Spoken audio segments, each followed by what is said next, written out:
Okay, today's story begins with this email offering a very standard advance fee scam where I'm invited to assist in appropriating the funds of an interstate bank customer. The message opens, "Hello, reply quickly," offering me an opportunity to reply, "I'm not sure I can help you as my name is not reply quickly." And just like that, we're off scambaiting again.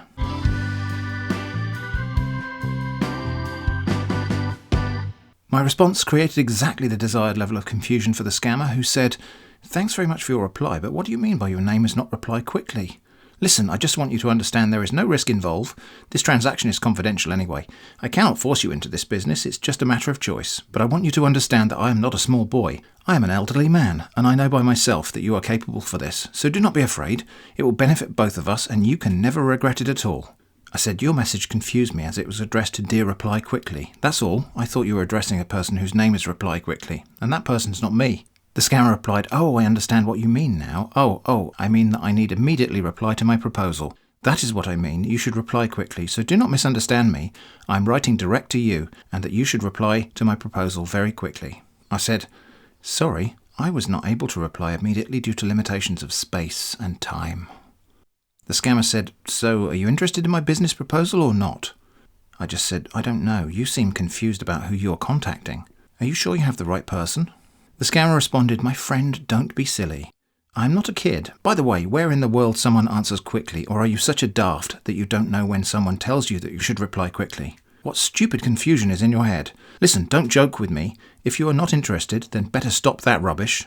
I replied, "Why are you writing such harsh words? We are strangers and yet you are being quite hostile. What is the reason for this?" The scammer just sent back a reiteration of the explanation of the scam, which I won't read in full, but it asked for all of my personal information as usual, and expressed urgency. I said, "Urgency is not a good excuse for rudeness. I hope you will understand and acknowledge this before we proceed." The scammer said, "My brother, I am an elderly, and I believe that you have read my message. Either you are in or out. There's no need to waste our time when you're not ready for this, unless you are a kind joker. I am not here to crack jokes. I am not kidding. If you are not ready, it is better we end this communication, my brother. Besides, here is the deposit receipt and proof of what I'm talking about." I replied, "Old age is not a good excuse for rudeness. Your behaviour has been quite improper. I hope you will understand what you have to do before we can proceed." There was no response for a day or so, so I chased with, "So, are you serious about this transaction?" This got the scammer back on the hook, and he said, "My brother, like what I told you earlier, I am not here to play.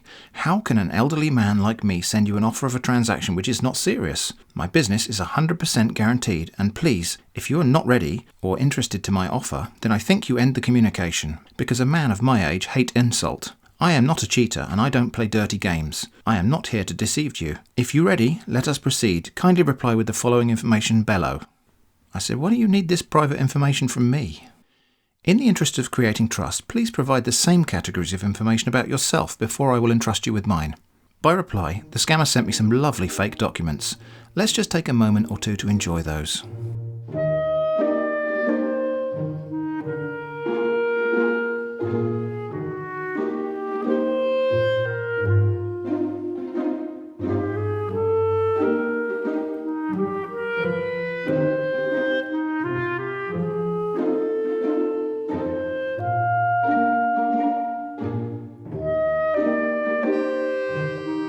He also wrote a very long email which said, "Read this message below with all humility and get back to me. If you are ready to be well committed to this business is not a joke and it is not a childish business. So if you know that you are capable on the procedures, just get back to me."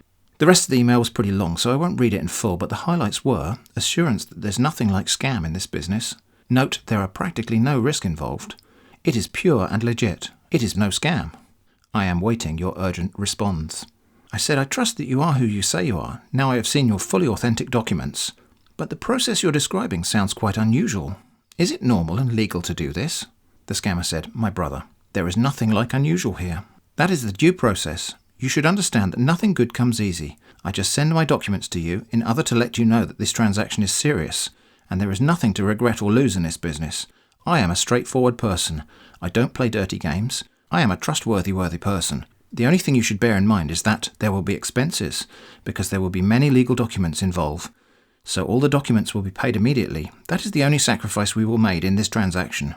It is pure and genuine. Do not be afraid. I cannot deceive you or mislead you. I am not a cheater.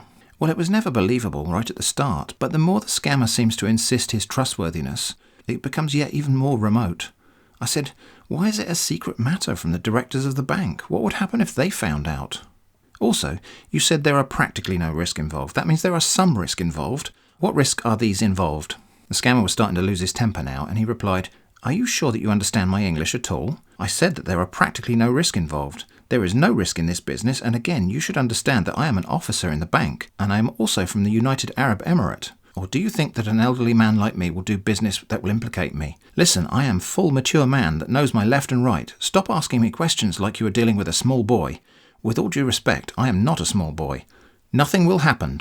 This transaction is 100% confidential. Stop behaving premature. I'm not trying to force you to do this business, and I will not like a situation whereby you will be afraid. I am the one who offered you this business, and there will be no problem at all. If there will be problem, do you think that I will send my personal documents to you? I am not stupid to send my personal documents to you.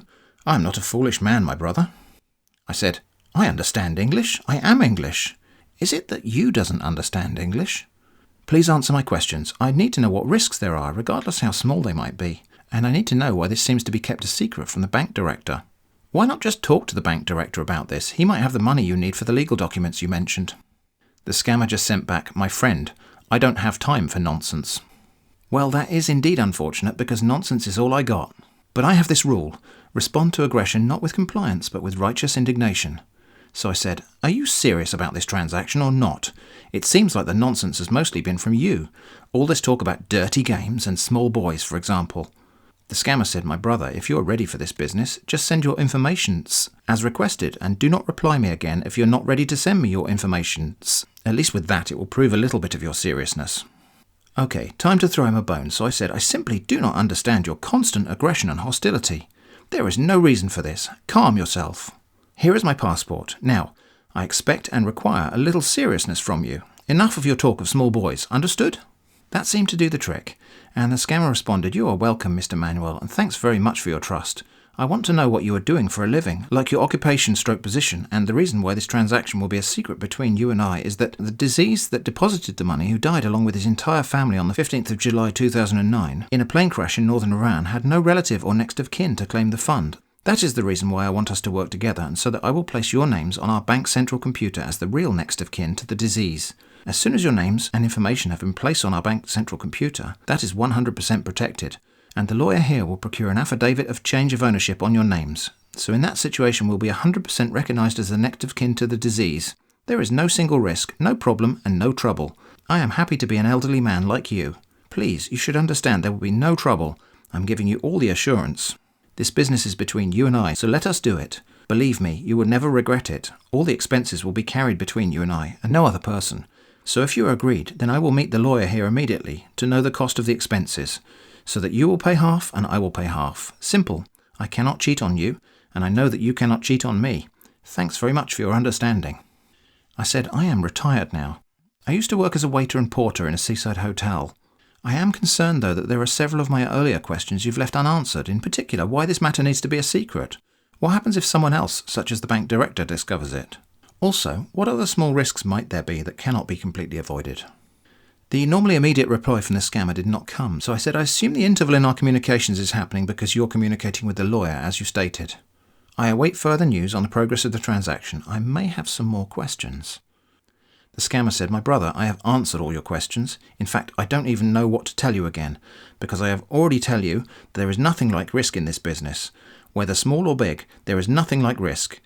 Again, this business is supposed to be a secret because I work in the bank and I am the account officer to the disease and the only one who knows about this. So if you are afraid and you think you cannot be able to do this business with me, you are free to end it here and stop asking silly questions. You are free to stop. I will not beg. I like that last part. I mean, I think it's important. Even if you are a criminal scamming vulnerable people on the internet, you should still have standards and set limits. So yeah, I will not beg. Good for you, Mr. Karim. I said, okay, if you are sure there is no risk, let us proceed. I am interested to know why it needs to be kept a secret though, but perhaps we can deal with that later. Please let me know the next step in the process. The scammer replied, thanks very much for your interest. I will give you an update as soon as I meet with the lawyer who will stand for us as our legal attorney, and I will let you know the cost to procure the affidavit change of ownership, so that we will divide the cost by 2, and you will pay half, and I will also pay half. Beside that, there is no way we will disclose this business to the public. That is the reason it will be secret between you and I. The only thing I promise you is that you cannot regret it, and I will never let you down. Thanks very much. Until later, I will get back to you immediately I contacted the lawyer. Then there was another longer email which contained instructions to contact the lawyer, Barrister Mohammed Hassan. Great. Except, right at this moment a strange thing happened. I received an email from a different barrister, John Barosa. Or is it John Barosa? And the weird thing is that it looked to be an exact match for the scam offer from Mr. Karim. So I wrote back to Mr. Karim saying, "Many thanks for progressing this matter so swiftly. I am very impressed with the efficiency of your legal service, as they had already contacted me directly by the time I received your email.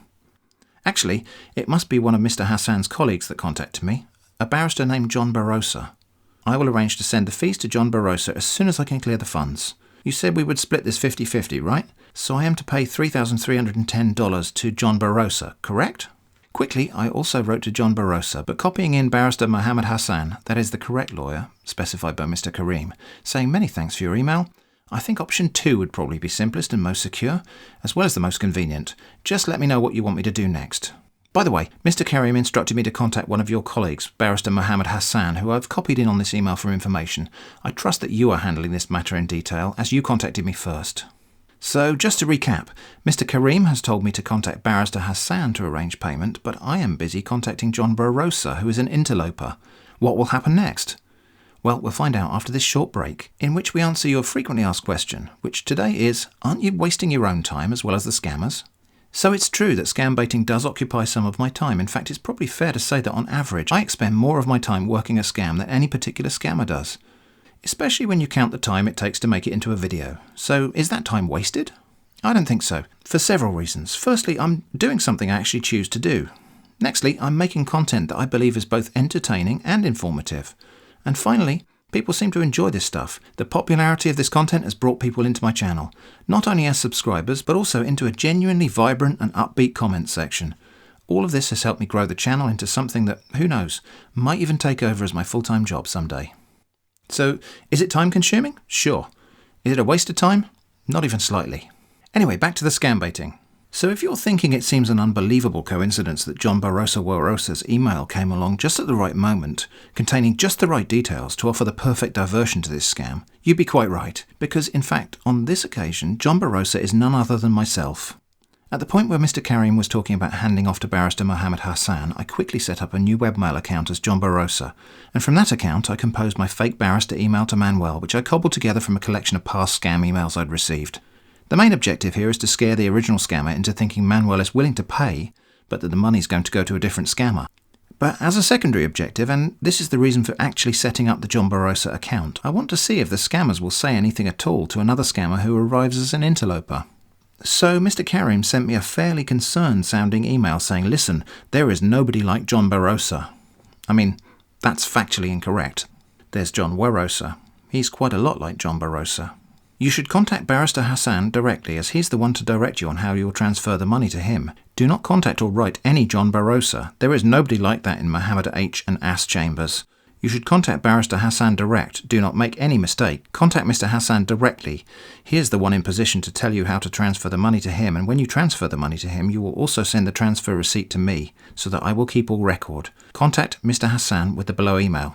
Meanwhile, John Barosa, that is, me, emailed me, saying, "Your mail is well received and understood also. I will handle all the transaction matter from now until complete. Now listen, you are to communicate with me only on this matter. Barrister Mohammed Hassan has been called away on another case, so I will be your contact for the completion of the transaction. Do not contact Mr. Barrister Mohammed Hassan. There is no need any further, as he is a busy person.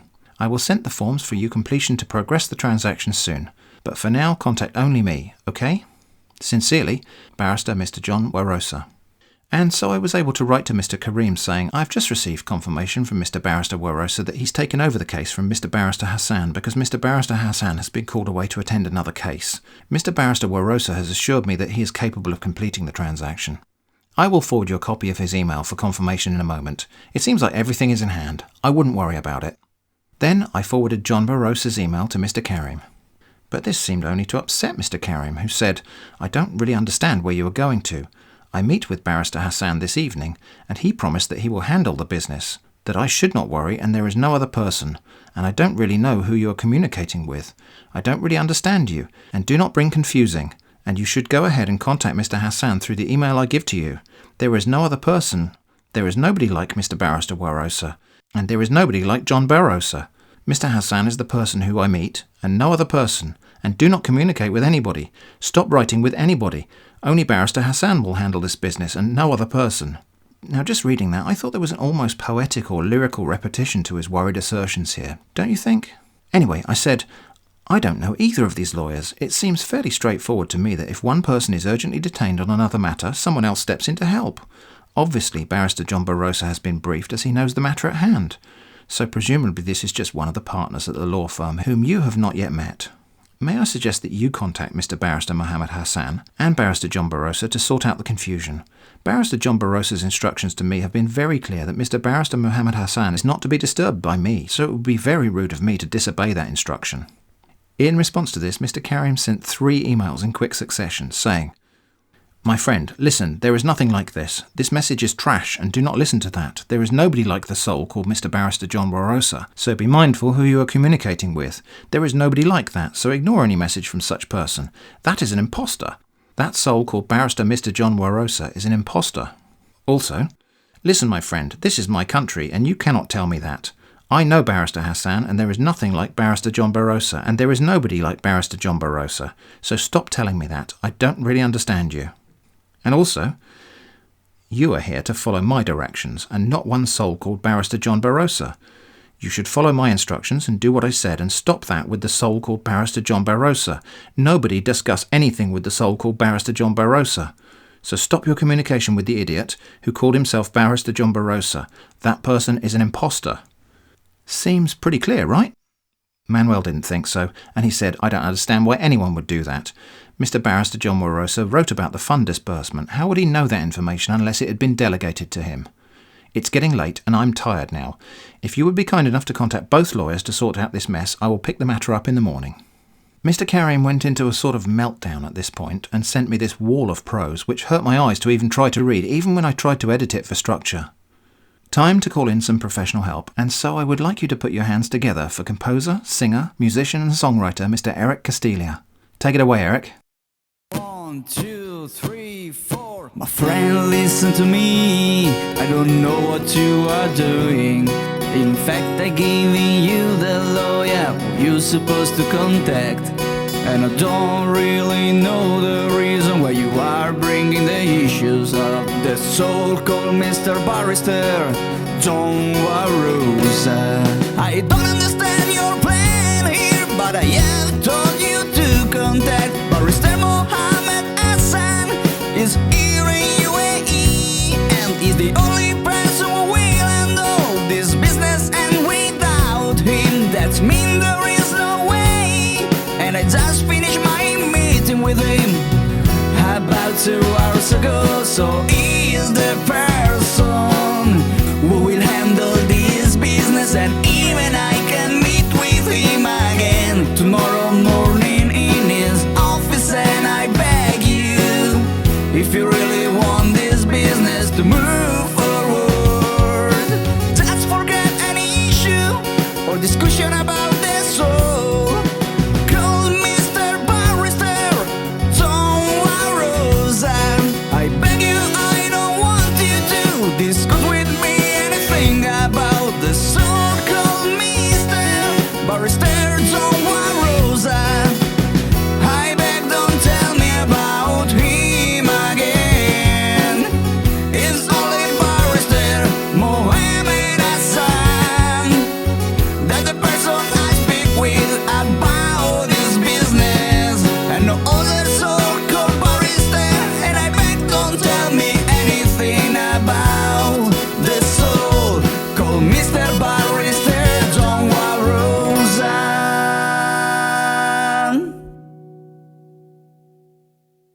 Finally, Barrister Mohammed Hassan emailed me with a very standard scam template. Interestingly, the fee is $6,620.